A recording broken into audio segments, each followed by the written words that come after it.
Yesterday, I had the privilege of attending the priesthood ordination of our two newest priests in the Diocese of Buffalo, Father Joe Franz and Father Joe Tokaz. And of course, you remember Father Joe Tokaz from his time here at St. Greg's. And it was really special to watch these two men be ordained because I was in seminary with them, and to watch the ordination ceremony and see all that they've worked so hard for the years come to fruition.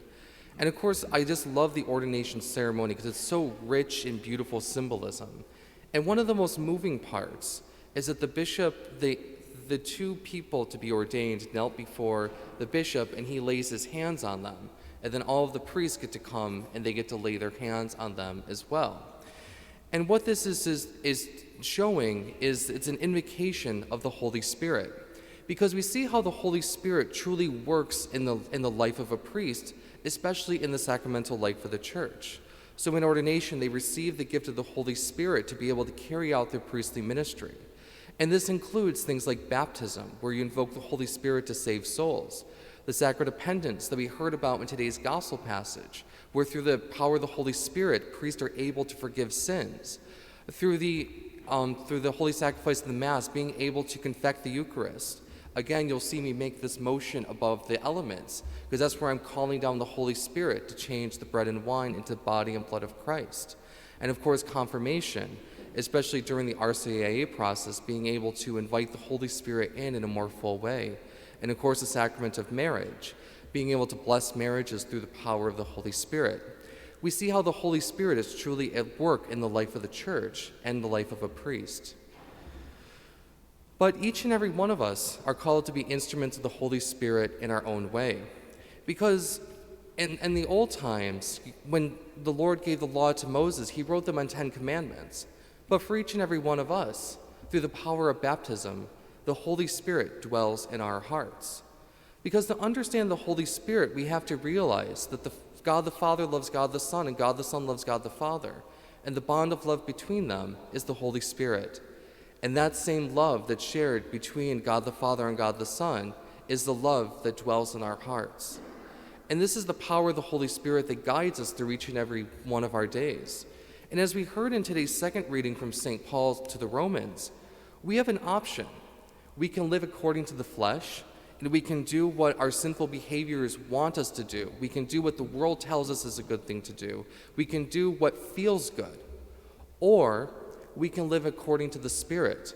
We can do what that still small voice in our hearts tells us to. We can follow our right conscience. We can do what the church asks of us to do. We can follow the example of Christ.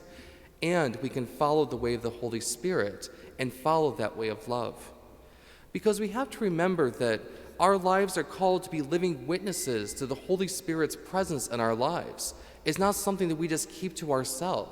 Love is something that radiates way too easily and too much for us to just keep it to ourselves. We're called to go and share that with others. Just as, in the wind, Jesus breathed on his disciples and the wind came forth. The breath is a sign of giving in the Old Testament literature. So we are given the power of the Holy Spirit. We receive that, but we're called to give that out again with our lives through the proclaiming of the gospel. Because when we saw in Acts, the apostles were gathered, but it wasn't just the 12 apostles. It was all these people were able to receive the gospel message from all over the world, because Pentecost in the Jewish tradition occurs 50 days after the Feast of Passover, the Feast of Easter. And this is where you're called to go to the temple in Jerusalem. There's people from all over, many different regions who came to the temple to worship. And they all understood what the apostles were saying. Because the church is just not for me, myself, or the 5 people around me who I like. It is for the entire world. Because Jesus didn't come just to save a couple people. He didn't come to give the Holy Spirit just to his disciples or to his apostles. He came to give the Holy Spirit and the fire of his love to the entire world. So today, let us do our part in proclaiming the Holy Spirit, first of all with our lives, by not following the ways of the flesh, but by following the ways of the Spirit. And may our life in the Spirit give us that zeal to go out and proclaim the gospel message, just as the apostles did at Pentecost, so that the entire world can feel the fire and the love of the Holy Spirit and can experience the saving power of Christ.